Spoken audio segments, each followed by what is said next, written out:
കോൺഗ്രസ് പാർട്ടിയിലെ നേതാക്കൾ അവരുടെ പ്രവർത്തകരോട് കാണിച്ച വലിയൊരു ചതിയുടെ കഥ പറയാം.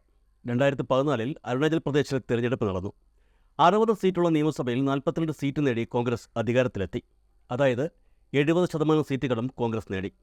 BJP NDA മുന്നണിക്ക് വേണ്ടി 11 സീറ്റുകളും മുന്നണിയിലെ മറ്റൊരു പാർട്ടിയായ People's Party of Arunachal Pradesh 5 സീറ്റുകളും നേടി.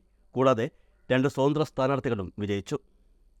എങ്ങനെ നോക്കിയാലും കോൺഗ്രസിന് ഒറ്റയ്ക്ക് തലയുയർത്തി നിന്ന് ഭരണം നടത്താവുന്നത്ര എണ്ണം അംഗബലം അന്ന് അരുണാചലിലുണ്ടായിരുന്നു. എന്നാൽ ഇനിയാണ് ട്വിസ്റ്റ് ആരംഭിക്കുന്നത്.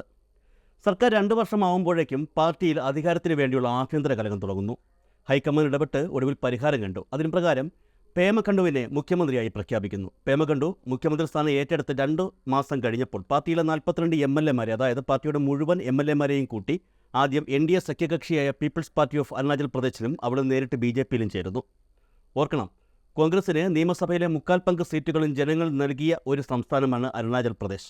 ഒറ്റയ്ക്ക് സംസ്ഥാനം ഭരിക്കാൻ ഭൂരിപക്ഷം ഉള്ളിടത്തു നിന്നും ഒരു കോൺഗ്രസ് മന്ത്രിസഭ അപ്പാടെ BJP-യിലേക്ക് മാറിയെന്ന് പറയുമ്പോൾ കോൺഗ്രസിന് വോട്ട് നൽകിയ ജനങ്ങൾ ആരായി? കോൺഗ്രസ് പാർട്ടിക്ക് പിന്നെ സംസ്ഥാനത്ത് ഒരു സീറ്റ് പോലും അവശേഷിച്ചിരുന്നില്ല. 2019 വീണ്ടും തെരഞ്ഞെടുപ്പ് വന്നു.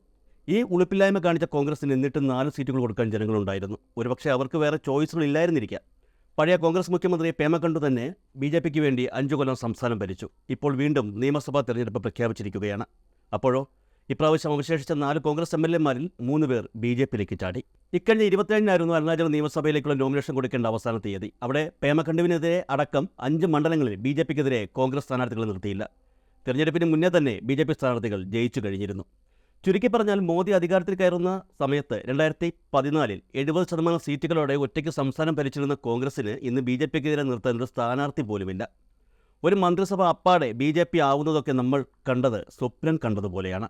അതുകൊണ്ട് തന്നെ നാളെ കേരളത്തിലും ഇത് സംഭവിച്ചു കൂടുന്നില്ല. പഠിച്ച പണി 19 പയറ്റിയിട്ടും കേരളത്തിൽ നിലയുറപ്പിക്കാൻ സാധിക്കാത്ത BJP-ക്ക് ആകെ മുന്നിലുള്ള പ്രധാന വഴികളിലൊന്നാണ് ഉത്തരേന്ത്യയിൽ അവർ പയറ്റിവരുന്ന പർച്ചേസിംഗ്.